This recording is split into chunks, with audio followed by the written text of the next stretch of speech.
Hello friends, welcome to my channel stay with Payel. তো আগেরবারের ব্লগে দেখানো হয়েছিল যে আমি কেদারনাথে কিভাবে কাটালাম। এই ব্লগ থেকে আমি স্টার্ট করছি কিভাবে আমি বদ্রীনাথে এলাম।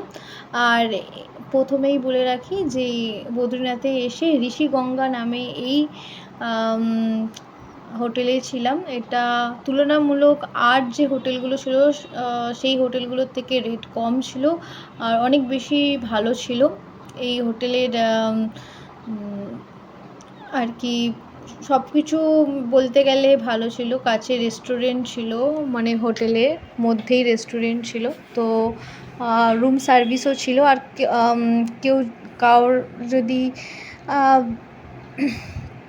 ডরমেটরিরও দরকার হয়, একসাথে অনেকজন থাকারও ব্যবস্থা আছে। এদের নিচে দিকে গ্রাউন্ড ফ্লোরের দিকেও এদের জায়গা ছিল আর কি। আর পুরোটা কাঠের ছিল আর খুবই সুন্দর ছিল এই হোটেলটা।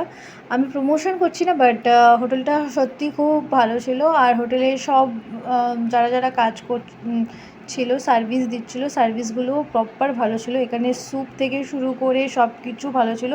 যখন আমি এখানে গেছিলাম অলরেডি -2 ডিগ্রিতে, না সরি মাইনাস বলছি, 2 ডিগ্রিতে চলছিল। শুধু বরফ পড়া বাকি ছিল। আর ঠান্ডাতে তো এইভাবে এই জিনিসগুলো স্যুপ খেতে খুবই ভালো লাগছিল। তো বেরিয়ে পড়লাম স্যুপ খেয়ে। আর এটা ছিল মন্দিরের অনেকটাই কাছে, পায়ে হেঁটে মন্দির মাত্র 5 মিনিট বলতে গেলে।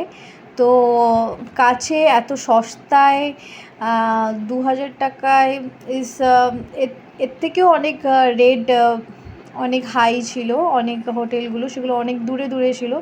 তো আমরা অনেক খুঁজে এটা পেয়েছিলাম। তো এটা আপনারা একবার চেক আউট করতেই পারেন। এখানে অনেক নতুন নতুন হোমস্টে বলুন, অনেক নতুন নতুন ধর্মশালা টাইপেরও খুলছে, যেখানে কাজ চলছে অলরেডি। আর প্রচুর প্রচুর ঠান্ডা ছিল। আমি তো ভাবতে পারিনি এতটা ঠান্ডা হতে পারে। কেদারনাথে থেকেও বেশি ঠান্ডা আমার এখানে লেগেছিল। তো এখানে গিয়ে আমার চোখ টোক পুরো ফুলে যায় এক রাতের মধ্যে। আর এখানে ঝর্ণা থেকে শুরু করে সব কিছুই ভালো ছিল।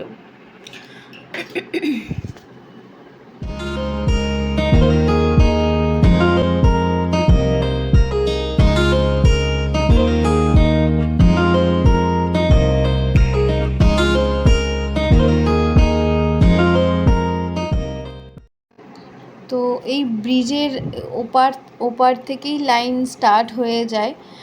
আর প্রচুর লাইন পড়ে সকালবেলা, মানে প্রচুর প্রচুর প্রচুর লাইন পড়বে। তো যদি আসেন তাহলে ভোরবেলা আপনি যদি দিতে পারেন তো লাইন, তাহলে তাড়াতাড়ি পাবেন।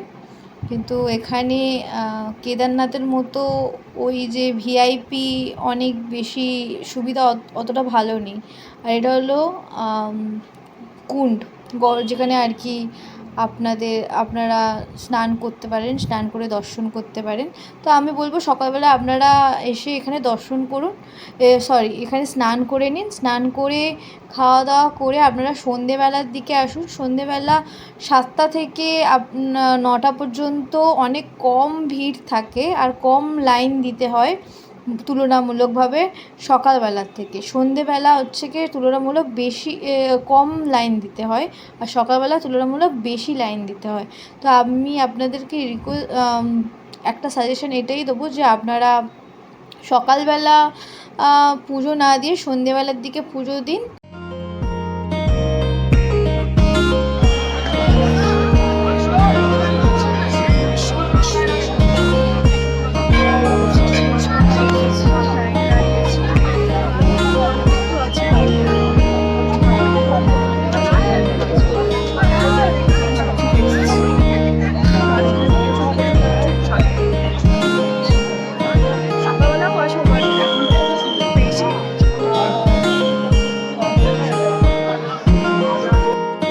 আমি এখানে এটাই বলছিলাম যে সকালবেলা যতটা ভিড় ছিল সন্ধেবেলা তুলনামূলক ভিড় কম, কারণ মন্দির বন্ধ করার টাইমও চলে আসে। তো আপনারা 7টা থেকে 8টা 9টার মধ্যে চলে আসবেন, চলে এসে এখানে দর্শন দিয়ে দেবেন। এতে ভিড়ও কম থাকে আর ভালোভাবে সুষ্ঠুভাবে আপনারা দর্শনও করতে পারবেন, পূজাও দিতে পারবেন। আর যদি আপনারা সকালবেলা একান্তই দর্শন করতে হয়, তাহলে আপনারা 4টে থেকে লাইন দিতে শুরু করুন, নাহলে প্রচুর ভিড় হয়ে যাবে আর প্রচুর লাইন পড়ে যায় বলতে গেলে। আর আরতিও হয়, তো আপনারা আরতিও দেখতে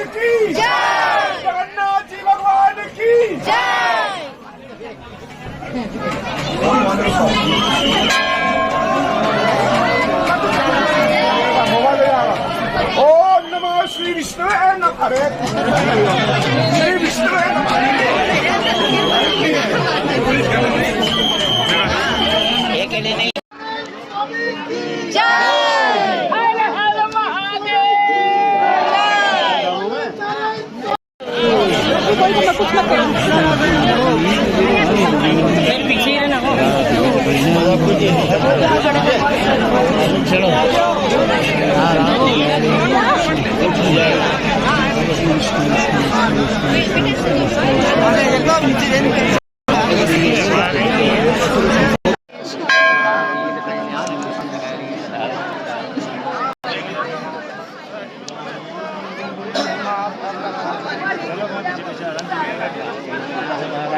প্রায় আধা ঘন্টার মধ্যে আমার দর্শন ও পুজো হয়ে যাওয়ার পরে আমরা বেরিয়ে আসি। তারপর রাত্রেবেলা হোটেলে এসে আমি ধোসা খেয়ে নিই, আর ধোসা খেয়ে নিয়ে পরের দিন আমরা শেয়ার জিপে করে আবার হরিদ্বারে ব্যাক করি। শেয়ার জিপে আমাদের 1200 করে নিয়েছিল পার হেড।